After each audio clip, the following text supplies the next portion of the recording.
ചെമ്പനീർ പൂവിൻ്റെ നാളത്തെ എപ്പിസോഡിൻ്റെ വിശേഷങ്ങളിലോട്ട് എല്ലാവർക്കും സ്വാഗതം. അപ്പോൾ ഭരതനാട്യം പഠിക്കാൻ വേണ്ടി കുട്ടികളൊന്നും വരുന്നില്ലല്ലോ എന്നോർത്ത് ചന്ദ്ര ഇങ്ങനെ വിഷമിച്ചിരിക്കുകയാണ്.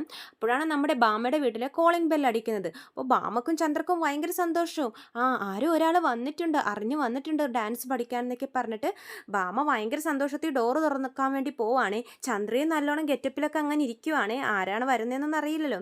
ചന്ദ്ര അങ്ങനെ ഇരിക്കുവാണ്. അപ്പോൾ ബാമ പോയി ഡോറ് തുറക്കുവാണേ. ഡോറ് തുറക്കുമ്പോഴേക്കും നിരാശരായി പോവുകയാണ് അവർ. കാരണം ആരാണ്?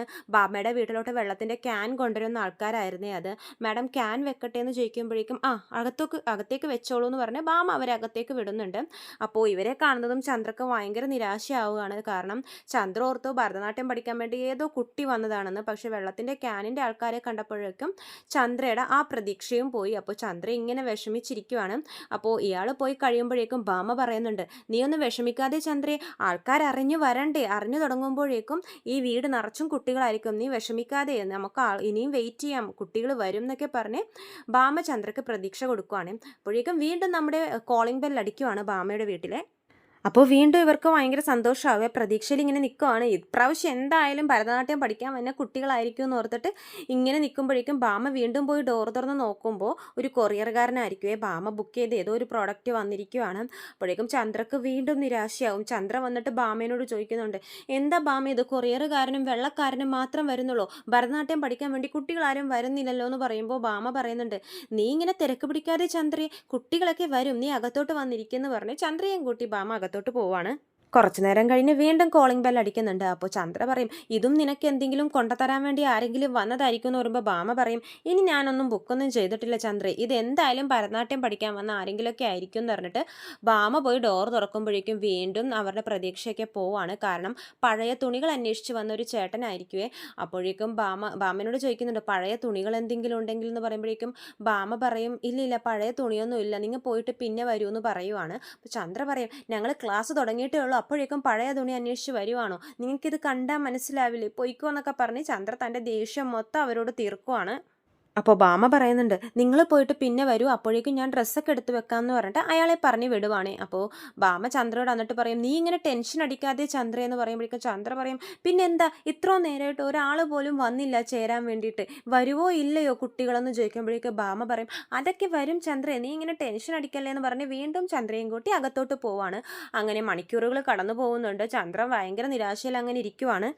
അപ്പോൾ വീണ്ടും കോളിംഗ് ബെൽ അടിക്കുന്നുണ്ട്. ചന്ദ്ര പറയും, ഇതും നിന്നെ അന്വേഷിച്ച് എന്തെങ്കിലും സാധനങ്ങൾ വിൽക്കാൻ വരുന്നവരായിരിക്കും, നീ പോയി നോക്കുമെന്ന് പറയുമ്പോൾ ബാമ പറയും, നിക്ക് ചന്ദ്ര, ഇത് എന്തായാലും ഭരതനാട്യം പഠിക്കാൻ വന്നവരായിരിക്കും എന്ന് പറഞ്ഞിട്ട് ബാമ പോയി ഡോർ തുറക്കുമ്പോഴേക്കും ഒരു പ്രായമുള്ളൊരു ചേട്ടനാണ്. ആ ചേട്ടൻ ചോദിക്കുന്നുണ്ട്, മാഡം ഇവിടെ ബോർഡൊക്കെ വെച്ചിട്ടുണ്ടല്ലോ ഭരതനാട്യത്തിൻ്റെ. അപ്പോഴേക്കും ചന്ദ്ര ഭയങ്കര സന്തോഷം. കാരണം ഭരതനാട്യം ഒന്ന് കേട്ടതും പഠിക്കാൻ വന്ന ആരോ ആണെന്ന് ഓർത്തിട്ട് ചന്ദ്ര ഓടിപ്പോകുന്നുണ്ട് മുമ്പിലോട്ട്. അപ്പോൾ ബാമ പറയും, അതെ അതെ, ഇവിടെയാണ് ഭരതനാട്യം പഠിപ്പിക്കുന്നത്, വാ അകത്തോട്ട് വാ എന്ന് പറയുമ്പോഴേക്കും ചന്ദ്ര പറയും, ഞാനാ ഭരതനാട്യം പഠിപ്പിക്കുന്നത്, ഇതെൻ്റെ ഫ്രണ്ടാന്ന് പറയും. അപ്പോൾ ബാമ പറയുന്നുണ്ട്, ഞാൻ ഇവർ പഠിപ്പിക്കാൻ വേണ്ടി സ്ഥലം വിട്ടു കൊടുത്തിരിക്കുക എന്ന് പറയുമ്പോഴേക്കും വന്ന ആൾ ചോദിക്കുന്നുണ്ട്, അപ്പോൾ ഈ ക്ലാസ്സിൽ മൊത്തം എത്ര കുട്ടികളുണ്ടെന്ന് ചോദിക്കുമ്പോഴേക്കും ചന്ദ്ര പറയും, മൊത്തം ഈ മാസത്തിൽ എന്തായാലും ഒരു 40 പിള്ളേരെങ്കിലും ഉണ്ടാവും, അടുത്ത മാസം 80 പിള്ളേരാവും ഞങ്ങളുടെ ഭരതനാട്യം ക്ലാസ്സിലെന്നൊക്കെ പറഞ്ഞിട്ട് ചന്ദ്ര ഭയങ്കര ഹൈപ്പ് കൊടുക്കുവാണേ.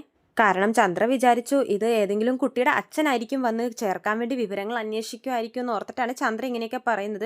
അപ്പോൾ അയാൾ വന്ന ആൾ ഫീസ് എങ്ങനെയാണ്, എത്ര മണിക്കാണ് ക്ലാസ് എന്നൊക്കെ ചോദിക്കുമ്പോഴേക്കും ചന്ദ്ര അതൊക്കെ വിശദീകരിച്ച് കൊടുക്കുന്നുണ്ട്. അപ്പോൾ ഫുൾ എ സി ആണോ എന്നൊക്കെ ചോദിക്കുമ്പോഴേക്കും ചന്ദ്ര പറയും, ഫുൾ എ സിയാണ്, പഠിക്കാൻ വരുന്ന കുട്ടികൾക്ക് ഒരു ബുദ്ധിമുട്ടും ഉണ്ടാകില്ല, രാവിലെയും മോർണിംഗും ഈവനിങ്ങും ഒക്കെ ക്ലാസ് ഉണ്ട്, ഒരു മാസത്തിനുള്ളിൽ തന്നെ ഞങ്ങൾ ഒട്ടുമിക്കതും പഠിപ്പിച്ചു കൊടുക്കും എന്നൊക്കെ പറയുവാണ് ഈ ചന്ദ്ര. അപ്പോഴേക്കും എന്നിട്ട് അയാളെ അകത്തേക്കൊക്കെ വിളിച്ചിങ്ങനെ കാണിക്കുന്നുണ്ട്, റൂം ഫുൾ എ സി ആണെന്നൊക്കെ പറഞ്ഞിട്ട് പഠിപ്പിക്കുന്ന സ്ഥലം. എന്നിട്ട് ചന്ദ്ര ചോദിക്കും, അല്ല നിങ്ങൾക്ക് മോള് എത്ര വയസ്സുണ്ട്, എത്ര വയസ്സുള്ള മോളെ ചേർക്കാൻ പോകുന്നതെന്ന് ചോദിക്കുമ്പോൾ വന്ന ആൾ പറയും, അതിനെനിക്ക് മോളേ ഇല്ല, ഒരു മോനാ ഉള്ളേന്ന് പറയുന്നുണ്ട്. അപ്പോൾ ചന്ദ്ര പറയും, മോനാണോ, അതിനെന്താ, ആമക്കളും ഭരതനാട്യം പഠിക്കാമല്ലോ. ഇപ്പോഴത്തെ കാലത്ത് ആൺമക്കളെയും ചേർക്കാൻ വേണ്ടി ഇങ്ങോട്ട് വന്ന സാറിൻ്റെ മനസ്സ് വളരെ വലുതാണെന്നൊക്കെ പറയുമ്പോഴേക്കും അദ്ദേഹം പറയുന്നുണ്ട്, അതിന് ഞാൻ എൻ്റെ മകനെ ചേർക്കുന്നൊന്നുമില്ല എന്ന് പറയുമ്പോൾ ചന്ദ്ര പറയും, അല്ല പിന്നെ താൻ എന്തിനാ ഇങ്ങോട്ടേക്ക് വന്നതെന്ന് ചോദിക്കുമ്പോൾ ഞങ്ങൾ KCB എന്നാണ് മാഡം, ഇതൊരു കൊമേഴ്ഷ്യൽ സ്ഥലമല്ലേ, ഇവിടെ ഇങ്ങനെ ഒരു ഇത് നടക്കുമ്പോഴേക്കും നിങ്ങൾ ഇപ്പം അടക്കുന്ന ബില്ലിനേലും 3 ഇരട്ടി ബില്ല് അധികം വരും എന്നൊക്കെ പറയുവാണേ. അപ്പോഴേക്കും അത് കേൾക്കുമ്പോഴേക്കും ചന്ദ്രക്കും ബാമക്കും ഷോക്കാകുവാണ്. പാമ പറയുന്നുണ്ട്, ഞങ്ങളിത് വെറുതെ വീട്ടിൽ ക്ലാസ് നടത്തുവാന്ന് പറയുമ്പോൾ അദ്ദേഹം പറയുന്നുണ്ടേ, നിങ്ങൾ ഏതായാലും ഫീസ് മേടിക്കുന്നില്ലേ, അപ്പോൾ എന്തായാലും നിങ്ങളുടെ ബില്ല് ഇനി മുതൽ ഇങ്ങനെയായിരിക്കും വരാൻ പോകുന്നത്. ഈ ഫോം ഫില്ല് ചെയ്ത് എത്രയും പെട്ടെന്ന് ഓഫീസിൽ കൊടുക്കണം എന്ന് പറഞ്ഞിട്ട് ഫോം കൊടുത്തിട്ട് വന്ന ആൾ പോകുവാണേ. ബാമക്ക് ഭയങ്കര ഷോക്കായിട്ട് ആ ബില്ലും പിടിച്ചിങ്ങനെ നിൽക്കുവാണ്. ഭാമ ചന്ദ്രയോട് പറയുന്നുണ്ട്, അല്ലെങ്കിൽ തന്നെ ഇവിടെ കറണ്ട് ബില്ല് കൂടുതലാണ് വരുന്നത്. നീ ആ വന്ന ആളോടുള്ള വിവരങ്ങളൊക്കെ പറഞ്ഞു കൊടുത്ത് ഇപ്പം ഞങ്ങളുടെ കറണ്ട് ബില്ലിനും 3 ഇരട്ടി കറണ്ട് ബില്ല് വരും എന്നാ പറയുന്നത്. എന്തിനാ ചന്ദ്ര ഇങ്ങനെ ചെയ്തതെന്ന് പറയുമ്പോൾ ചന്ദ്ര പറയുന്നുണ്ട്, ഞാൻ അറിഞ്ഞോ വന്നത് ഇയാളാണെന്ന്. ഞാനോർത്തു എന്തെങ്കിലും ഭരതനാട്യം പഠിക്കാൻ വന്ന കൊച്ചിൻ്റെ അച്ഛനായിരിക്കുമെന്ന്. എന്തായാലും എന്താ ഭാമേ, ഇനിയിപ്പോൾ എൻ്റെ ഡാൻസ് ക്ലാസ്സിൽ പഠിക്കാൻ ഒരുപാട് കുട്ടികൾ വരും. അപ്പോൾ നമുക്ക് ഈ ഫീസൊക്കെ ഈസി ആയിട്ട് കെട്ടാവുന്നതേ ഉള്ളൂ, ഞാൻ അടച്ചോളാം എന്നൊക്കെ പറഞ്ഞിട്ട് ചന്ദ്ര അങ്ങോട്ട് പോകുവാണേ ആ ഫോമും മേടിച്ച്. എന്നിട്ടത് ഫില്ല് ചെയ്തുകൊണ്ടിരിക്കുന്ന ടൈമിൽ വീണ്ടും കോളിംഗ് ബെൽ അടിക്കുവാണ്. അപ്പോൾ ഭാമ പറയുന്നുണ്ട്, ഇതും ഡാൻസ് ക്ലാസ് ആരംഭിക്കുമെന്ന് പറഞ്ഞിട്ട് എന്തെങ്കിലും ബില്ലുകാരൻ വരുമായിരിക്കും. വാട്ടർ ബില്ല്, കറണ്ട് ബില്ല് എന്നൊക്കെ പറഞ്ഞ് ഓരോരുത്തരായിട്ട് ഇങ്ങനെ വന്നുകൊണ്ടിരിക്കുക. അവരെ ഞാനിപ്പോൾ പറഞ്ഞു വിട്ടിട്ട് വരാമെന്ന് പറഞ്ഞിട്ട് ഭാമ പോയി ഡോർ തുറക്കുവാണേ. അപ്പോൾ ഒരു കുട്ടിയുണ്ട്, കുട്ടിയുടെ അച്ഛനും ഉണ്ട്. അപ്പോൾ അയാൾ ചോദിക്കുന്നുണ്ട്, ഇവിടെ ഭരതനാട്യം ക്ലാസ് നടത്തുന്നുണ്ടോ എന്ന് ചോദിക്കുമ്പോൾ ഭാമ പറയും, ഇല്ല ഇല്ല, ഇവിടെ ക്ലാസ് ഒന്നും നടത്തുന്നില്ല എന്ന് പറയുവാണേ. അപ്പോൾ അയാൾ പറയുന്നുണ്ട്, അല്ല ഇവിടെ ബോർഡൊക്കെ വെച്ചിരിക്കുന്നത് കണ്ടു. അപ്പോൾ ഭാമ പറയും, അത് ആരോ മാറി വെച്ചതാ, ഇവിടെ അങ്ങനത്തെ ക്ലാസ് ഒന്നും ഇല്ല. അപ്പോൾ അയാൾ പറയും, ഓ, ക്ലാസ് ഒന്നും ഇല്ലേ, ഞങ്ങൾ ഈ ബോർഡ് കണ്ട് എൻ്റെ ഈ മോളെ ചേർക്കാലോ എന്ന് ഓർത്ത് വന്നതാന്ന് പറയുവാണേ അയാൾ. അപ്പോഴേക്കും ചന്ദ്ര ഇങ്ങനെ നെട്ടുവാണ്. അപ്പോൾ ആ കുട്ടി ചോദിക്കുന്നുണ്ട്, അച്ഛാ അപ്പം ഇവിടെ ഡാൻസ് ക്ലാസ് ഇല്ലേന്ന് ചോദിക്കുമ്പോൾ ചന്ദ്രയുടെ നെഞ്ച് പെടയുവേ. ആറ്റുനോറ്റ് ഒരു കൊച്ചു വന്നത് ബാമ പറഞ്ഞു വിടുവാണല്ലോ എന്ന് ഓർത്തിട്ട് ചന്ദ്ര ഓടിപ്പോയിട്ട് അവരോട് പറയുന്നുണ്ട്, പോകല്ലേ പോകല്ലേ, ഇത് തന്നെയാണ് ഡാൻസ് പഠിപ്പിക്കുന്ന സ്ഥലം, ഇത് തന്നെയാണെന്ന് പറയുമ്പോഴേക്കും അവർ പറയുന്നുണ്ട്, എന്താ മാഡം, ഒരാൾ പറയുന്നു ഇവിടെയല്ല ഡാൻസ് പഠിപ്പിക്കുന്നതെന്ന്, വേറൊരാൾ വന്നിട്ട് പറയുന്നു ഇവിടെയാണ് ഡാൻസ് പഠിപ്പിക്കുന്നതെന്ന്, നിങ്ങൾക്ക് തന്നെ ഉറപ്പില്ലേ എവിടെയാ പഠിപ്പിക്കുന്നതെന്നൊക്കെ വന്ന ആൾക്കാർ ചോദിക്കുവാണ്. മോളെ, ഞാൻ നിന്നെ വേറെ ഡാൻസ് സ്കൂളിൽ ചേർക്കാമെന്ന് പറഞ്ഞിട്ട് ആ കുട്ടിയുടെ അച്ഛൻ ആ കുട്ടിയെയും വിളിച്ചുകൊണ്ട് പോകുവാണ്. അപ്പോൾ ചന്ദ്ര പോകല്ലേ പോകല്ലേ എന്ന് പറയുന്നുണ്ടെങ്കിലും അവരതൊന്നും കേൾക്കുന്നില്ല. എന്നിട്ട് ബാമയോട് ആ ദേഷ്യം മൊത്തം തീർക്കുന്നുണ്ട്. എന്താ ബാമ ഇത്, വന്ന ഒരു കുട്ടിയെ പറഞ്ഞു വിട്ടില്ലേ നീ എന്നൊക്കെ പറഞ്ഞ് ചന്ദ്ര ഭയങ്കരമായിട്ട് ദേഷ്യപ്പെടുവേ. പിന്നെ കാണിക്കുന്നത് വൈകുന്നേരം വീട്ടിലിങ്ങനെ വിഷമിച്ചിരിക്കുന്ന ചന്ദ്രയാണ്. അപ്പോൾ രവീന്ദ്രൻ വന്നിട്ട് ചോദിക്കുന്നുണ്ട്, എന്താ ചന്ദ്രേ, നീ വല്ല ഫോട്ടോക്കും പോസ്റ്റ് ചെയ്യുവാണോ? ഞാൻ പോയപ്പോഴും നീ ഇങ്ങനെ തന്നെ ഇരിക്കുന്നുണ്ടായിരുന്നത്, വന്നപ്പോഴും ഇങ്ങനെ തന്നെ ഇരിക്കുന്നു, എന്ത് പറ്റിയെന്ന് ചോദിക്കുമ്പോൾ ചന്ദ്ര പറയും, എന്ത് പറ്റാൻ, ഞാൻ വിചാരിച്ചതൊന്നും നടക്കുന്നില്ല, എൻ്റെ ഡാൻസ് ക്ലാസ്സിൽ ചേരാൻ ഒരു കുട്ടി പോലും വന്നില്ല, വാട്ടർ ബില്ലുകാരൻ, കറണ്ട് ബില്ലുകാരൻ, അങ്ങനെ എല്ലാവരും വന്നു, പഠിക്കാൻ വേണ്ടിയിട്ട് ഒരാൾ പോലും വന്നില്ല എന്ന് പറയുമ്പോൾ രവീന്ദ്രൻ പറയുന്നുണ്ട്, ഡാൻസ് ക്ലാസ് തുടങ്ങിയിട്ട് ഒരു ദിവസമല്ല ആയിട്ടുള്ളൂ, വരും പിള്ളേരെ, നീ ഇങ്ങനെ നിരാശപ്പെടാതെ എന്ന് ചോദിക്കുമ്പോഴേക്കും ചന്ദ്ര പറയുന്നുണ്ട്, എനിക്ക് വലിയ പ്രതീക്ഷയൊന്നുമില്ല, ചെറുപ്പം തൊട്ടേ ഇങ്ങനെ തന്നെയാണ്, ഞാൻ വിചാരിച്ചതൊന്നും നടക്കാറില്ല, ഇപ്പോഴെങ്കിലും എൻ്റെ സ്വപ്നങ്ങളൊക്കെ നടക്കുമെന്ന് ഞാൻ പ്രതീക്ഷിച്ചു, പക്ഷെ അതും നടക്കുന്നില്ല എന്ന് ചന്ദ്ര ഭയങ്കര വിഷമത്തിൽ പറയുവാണ്. അപ്പോൾ രവീന്ദ്രൻ അതിനൊരു മറുപടിയും പറയാതെ അവിടെ നിന്നും പോകുവാണ്. രേവതി രവീന്ദ്രനോട് ഭക്ഷണം എടുത്ത് വെക്കട്ടെ എന്ന് ചോദിക്കുമ്പോൾ രവീന്ദ്രൻ ചോദിക്കുന്നുണ്ട്, ചന്ദ്ര എന്തെങ്കിലും കഴിച്ചോ എന്ന് ചോദിക്കുമ്പോൾ രേവതി പറയും, ഇല്ല, ഉച്ചതൊട്ടൊന്നും കഴിച്ചിട്ടില്ല, ചായ കൊണ്ടുപോയത് അതും കുടിച്ചില്ല, ഡാൻസ് ക്ലാസ്സിൽ ആരും ചേരാൻ വന്നില്ല എന്നോർത്ത് ഭയങ്കര വിഷമത്തിലിരിക്കുക എന്ന് പറയുമ്പോഴേക്കും രവീന്ദ്രൻ പറയുന്നുണ്ട്, ഇങ്ങനെ ഒരു സ്കൂൾ തുടങ്ങുന്നതിന് മുമ്പ് നമ്മുടെ ആ സ്കൂളിൽ പഠിക്കാൻ വേണ്ടി ഒരു 3-4 പിള്ളേരെങ്കിലും വേണം, എന്നിട്ട് മാത്രമേ ഇങ്ങനെയുള്ളൊരു സ്കൂളായിട്ട് നമ്മൾ ഭരതനാട്യം ക്ലാസ് ഒക്കെ തുടങ്ങാൻ പാടുള്ളൂ.